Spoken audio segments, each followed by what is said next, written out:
आपण किमान 3-3, 4-4 मुलं आपले हिंदू लोकांनी केले पाहिजे। एक GR काढा की जे लोक 4 मुलाबाळा करतील, मुलाबाळांच्या आणि त्यांच्या आई वडिलांच्या पूर्ण खर्च ते बीजेपी सरकार त्यांच्या खर्च उचलतील। आपले भारताचे सगळे मुलाबाळा उद्यापासून कामावर लागतील। मी खूप स्पष्ट म्हटलेलं आहे की एक मौलाना आहे की कोण आहे देवालाच माहीत आहे, पण ते खुलेआम असं म्हणतात आहे की मला 4 बायका आणि 19 मुलं आहे म्हणतात। आणि मला त्या गोष्टीची लाज वाटते की माझं कोरम 19 मुलांचं जे मला पाहिजे होते ते 30-35 मुलं पाहिजे होते आणि ते कोरम मी पूर्ण करू शकलो नाही म्हणे।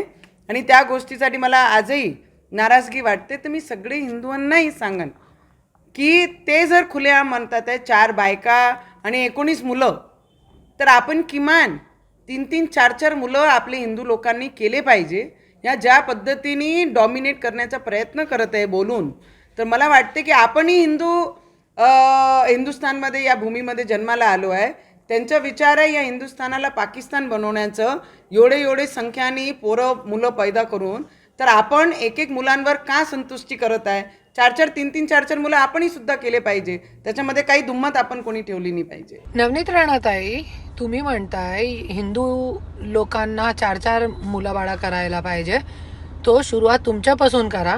आणि तुम्ही एक पूर्ण भारतामध्ये आज बीजेपीची सरकार आहे, एक GR काढा की जे लोक 4 मुलाबाळा करतील त्या 4 मुलाबाळांच्या आणि त्यांच्या आई वडिलांच्या पूर्ण खर्च, राहणे खाणे, शिक्षण, दवाई, सगळं काय ते जे आहे ते बीजेपी सरकार त्यांच्या खर्च उचलतील। असं GR जरी तुम्ही काढलं तर आपले महाराष्ट्राचे, आपले भारताचे सगळे मुलाबाळा उद्यापासून कामावर लागतील। महाराष्ट्रातील सर्व बातम्यांचे विश्वासार्ह व्यासपीठ, सकाळच्या सर्व सोशल मीडिया प्लॅटफॉर्मला लाईक, फॉलो आणि सबस्क्राईब करा। तसंच सर्व नोटिफिकेशनसाठी बेल आयकॉन प्रेस करायला विसरू नका।